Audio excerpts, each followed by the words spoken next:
itu yang sudah kami lakukan. Ini tahun 2007. Nah, ini beberapa bangunan indis yang kami coba kami inventaris. Nanti ini tidak semuanya bangunan akan kami sampaikan, tapi karena ini hanya beberapa saja. Karena ini tahun 2007, saya jangan-jangan nanti kondisi bangunan itu sudah mengalami banyak perubahan, terutama yang kita perubahan itu karena pertama karena adanya perubahan fungsi. Jadi misalnya yang bangunan dulu rumah tinggal sekarang jadi toko, sehingga untuk kegiatan-kegiatan ada perubahan itu bisa perubahan dari fasadnya, bangunan bentuk apa dari depannya, tapi juga perubahan dalam bentuk tata ruangnya, karena itu kebutuhan masa sekarang. Sehingga mohon nanti dari 208 tadi mohon nanti kalau mau diajukan kan tentunya tidak mengacu kepada foto ini, tapi tentunya akan foto-foto yang sudah baru lah karena seperti foto sekarang. Ini stasiun lama, di kota lama. Kemudian saya juga tak mohon maaf kalau nanti nama-nama itu keliru, karena memang saya orang luar sehingga kadang-kadang mungkin agak menyebutnya agak keliru, mungkin ada itu. Kemudian di gereja Katolik bertahun 1914, kalau saya tidak keliru ini letaknya itu di alun-alun ke arah utara, kayu tangan, enceng-encengan dengan toko Unbon. Ya, toko itu cukup menarik bagi saya, karena toko Un ini nanti ya ini gereja ini yang di Ijen, kemudian ada kalau yang BPIB itu kan di pojok alun-alun. Kalau yang kesana itu kayu tangan, tapi kan dalam melingkar nanti sampai di BCA kalau tidak BCA. Ini gedungnya yang full. Kemudian ini bangunan ini sekarang yang dipakai Bank Indonesia di pinggir sebelah utara alun-alun pojokan itu. Nah ini toko Un. Jadi toko Un ini toko lama. Dan ini tidak hanya ada di Malang, di Semarang juga ada. Di Jogja dulu kayaknya dulu ada, tapi sekarang sudah nggak ada. Kemudian ini yang Hotel Palace ini sekarang sudah berubah karena yang di kanan kiri itu sudah hilang, towernya sudah hilang. Ini kan dari masjid itu lurus ke arah selatan, kalau nggak salah, selatan di pojokan itu. Sekarang jadi Hotel Pelangi kan, ya. Nanti mungkin ini ada dulu fungsinya apa, sekarang apa ini ada, mungkin nanti bisa dilihat. Kemudian ini Hotel Splendid yang di dekat yang di dekat dari kalau saya nggak salah itu dari BCA dekat ke arah mana itu, selatan atau arah timur, nanti di pojokan itu. Oh, ada ya. Kemudian ini gardu listrik, ini yang sudah di Ijen. Nggak tahu ini masih apa enggak? Masih ya. Karena di Jogja ini sudah perbandingan. Di Jogja gardu listrik kalau Baban Anim kalau di Jogja itu masih ada beberapa, tetapi juga dulu di kampung saya di Kawangan itu ada dua. Itu waktu itu saya mohon di Pak Kapolri bahwa jangan dibongkar karena nanti bisa dimanfaat. Dua itu yang satu di pinggir jalan, yang satu di dalam kampung. Saya waktu itu mohon ke PLN jangan dibongkar, ini bisa untuk apa roda dan wah nggak bisa ini aturannya harus dibongkar. Tapi memang masih ada beberapa yang dipertahankan di Yogyakarta. Nah ini yang Lavalet itu dari stadion alun lapangan apa ini kemudian ini kompleks makam kerkopnya ya. Untuk kerkopnya waktu itu saya kesana. Oh iya. Belakangnya monggo di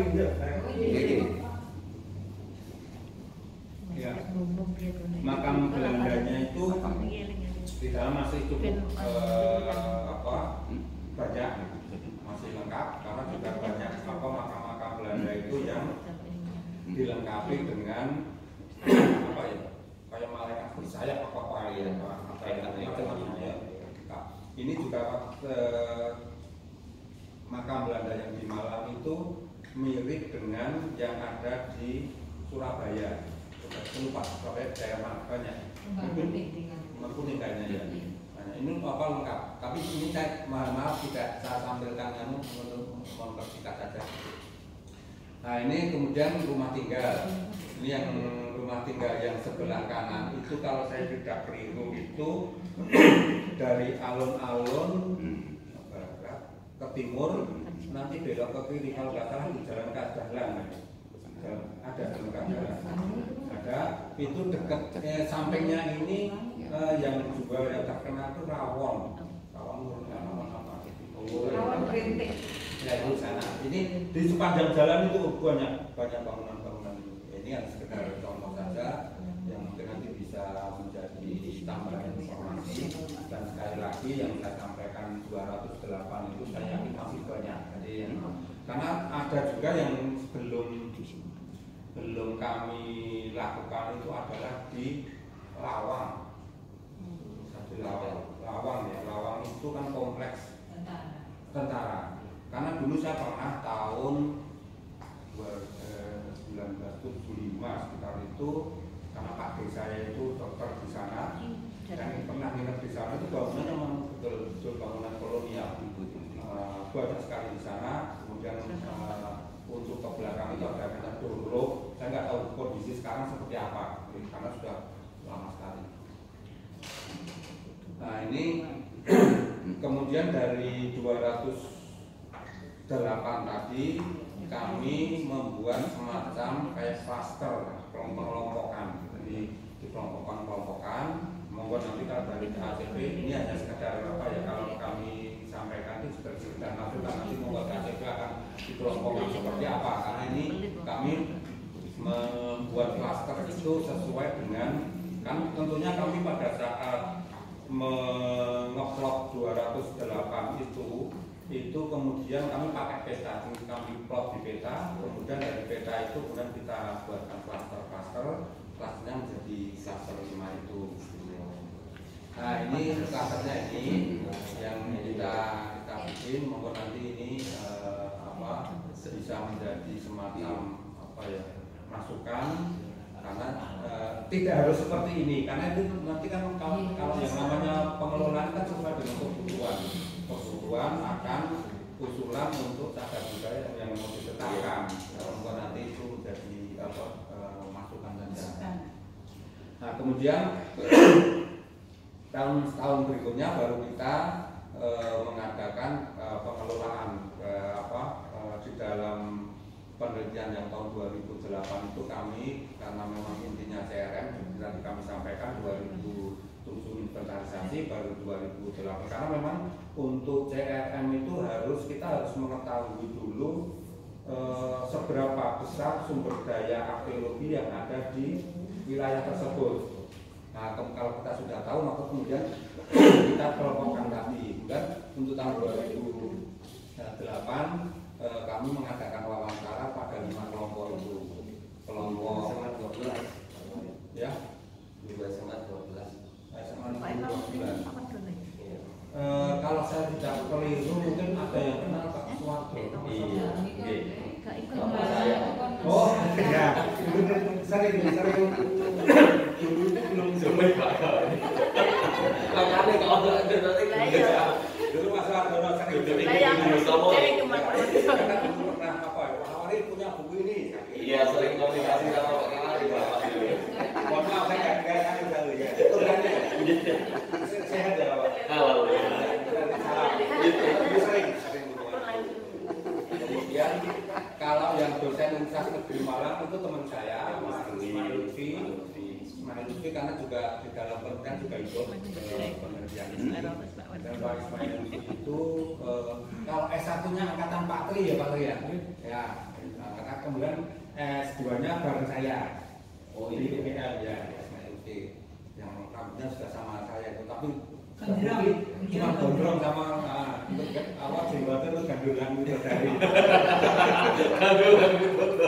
Ya. Itu yang ngaduk AKB itu. Kemudian dari kelompok yang pemerintah atau birokrat itu ada Bapeda, ada dinas Parikom, kemudian kepala seksi kurikulum dinas. Nanti saya nggak apa nama-namanya di sini ada.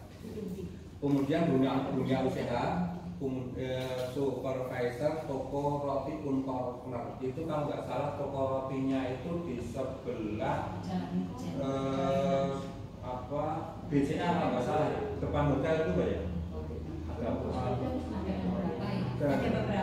yang di oh ya, saya dulu saya pernah di BCA itu ada hotel, Unpal itu di depan karena pagi-pagi sudah buka sehingga kalau pagi itu mampir di situ untuk wejangan. Kemudian ada pimpinan hotel atau manajer hotel Kartika Kusuma dan sebagian personel hotel Pelangi, kemudian biro perjalanan wisata, Ujung Surya, kemudian SM-nya itu pemilik dan pengelola Yayasan Inggil Pak Dwi Cahyono. Karena di Cahyono itu kan ada dua, yang dosen dan yang Inggil. Ya, yang satu dosen, yang satu pemilik Yayasan itu. Kemudian pemilik bangunan karya PT Kereta Api, ada pastor gereja paroki dan manajer pengelola hotel Toko. Jadi memang Toko ini karena saya terkesan itu Toko itu es krimnya, saya tahu sekarang masih apa enggak? Saya ingat betul tahun 2008 itu memang mahal. Kecil itu waktu itu 27.000. Tapi nah ini memang menjadi semacam ya, jadi semahal apapun kalau itu menjadi ciri khas itu akan menarik orang. Untuk bisa datang. Nah ini untuk pengelolaan balik. Nah, jadi ini menurut saya masih menggunakan karena tahun 2007-2008 saya menggunakan undang-undangnya yang undang-undang tahun 95 tahun nomor 5 tahun 19 ya sebelumnya tahun undang-undang nomor 5 tahun 92 jadi kalau di dalam undang-undang dan PP-nya itu yang namanya pelestarian itu di background menjadi dua, pengelolaan itu di background menjadi dua, pelestarian dan pemanfaatan. Karena ada istilah untuk apa dilestarikan kalau tidak dimanfaatkan. Sehingga kemudian kami memakai teori itu, sehingga kemudian kita sementara ini untuk pengelolaan kita lakukan pelestarian dulu. Jadi untuk pelestarian itu ada beberapa yang bisa dilakukan. Yang pertama akan memelihara maintenance, itu yang dilakukan secara terus-menerus dan berkesinambungan. Kemudian yang kedua itu preservation, itu menjaga, dilakukan dengan tujuan agar objek tetap awet dan tahan lama, tentunya seperti itu. Meskipun juga nanti sudah mengalami perubahan, saya sampaikan perubahan itu bisa perubahan fisik dan perubahan non fisik. Perubahan fisik ya mungkin ada penambahan sesuai dengan kebutuhan masa sekarang, yang non fisik mungkin yang kaitannya dengan fungsi, juga tata ruang dan perubahan itu. Kemudian yang restoration itu memugar, yaitu mengembalikan objek pada keadaan yang sebenarnya tanpa menggunakan bahan-bahan baru. Itu prinsipnya seperti itu. Kemudian membangun kembali, reconstruction itu mengembalikan objek ke dalam suatu keadaan yang mendekati aslinya. Jadi memang karena kalau harus asli seperti dulu kan mungkin sudah tidak mungkin karena tadi ada perkembangan zaman, perubahan dan lain sebagainya. Kemudian untuk penyesuaian dengan lingkungan, adaptation, yaitu kegiatan untuk memodifikasi objek sesuai dengan penggunaannya. Jadi karena yang namanya cagar budaya itu tidak mungkin akan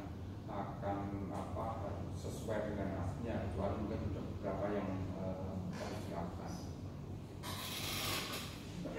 Itu kemudian untuk program-program pelestarian itu yang kami sebenarnya program pelestarian banyak. Mungkin yang kemarin kami tulis itu lebih berempat ini: penataan kawasan, penetapan kawasan cagar budaya, konservasi kawasan dan penyuluhan.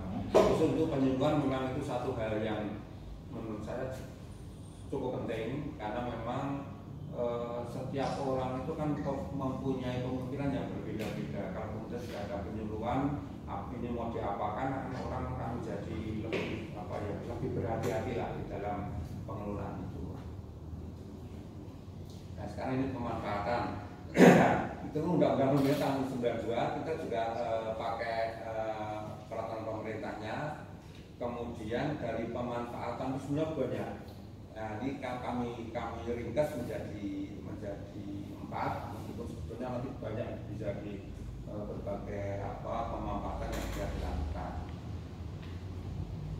Nah ini salah satu contoh pemanfaatan dalam bidang kebudayaan. Kebetulan pada saat kami ke sana tahun 2008 itu pas ada Festival Malang kembali atau Malang Festival yang merupakan kerjasama antara Pemuda Kota Malang dengan Yayasan Inggil, Telkomsel dan Radar Malang. Dan pada saat itu karena Festival Malang itu kalau tidak keliru itu dimulai tahun 2006 ya. Jadi 2008 itu yang ketiga.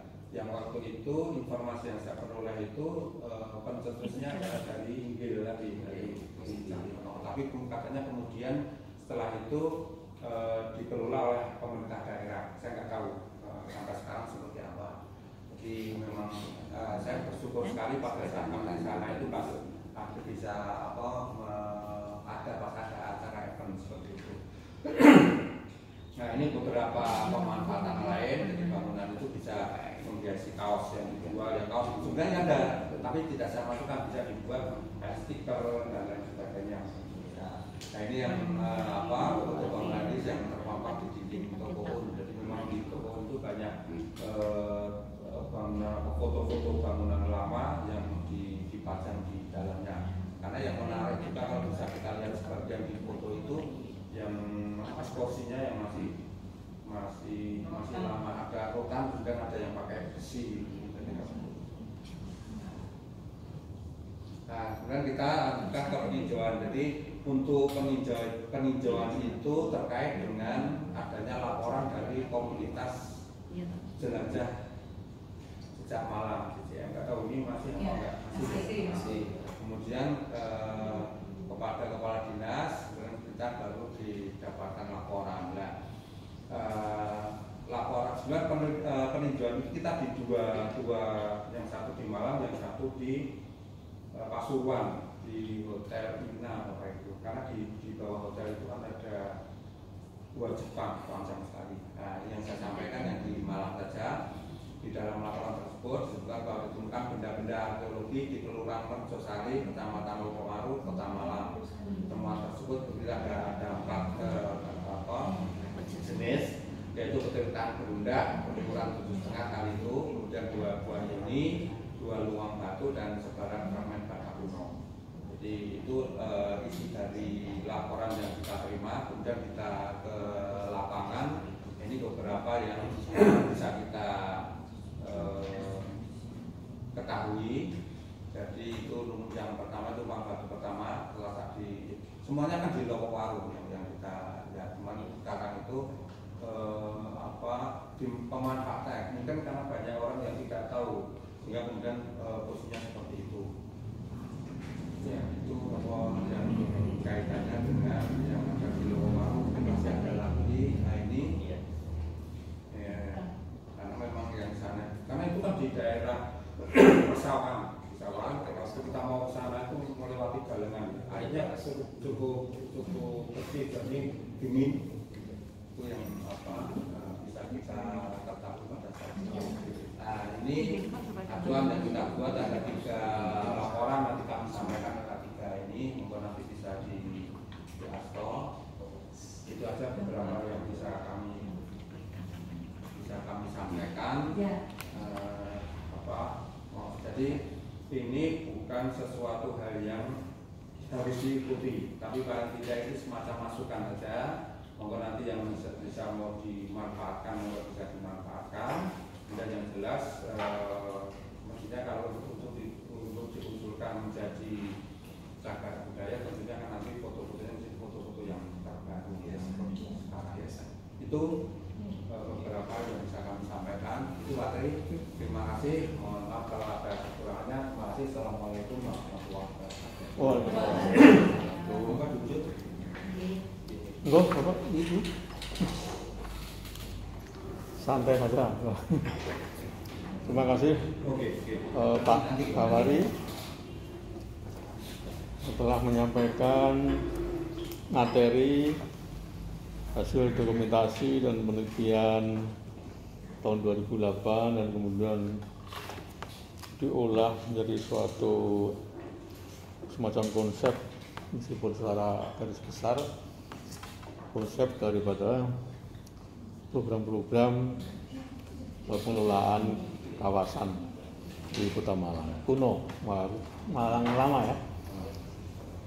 Jadi mungkin kita bisa berbagi, bisa sharing, atau mungkin bisa memberikan pemasukan. Semoga waktu dan tempatnya dipersilakan. Nanti langsung saja ke Pak Kawari.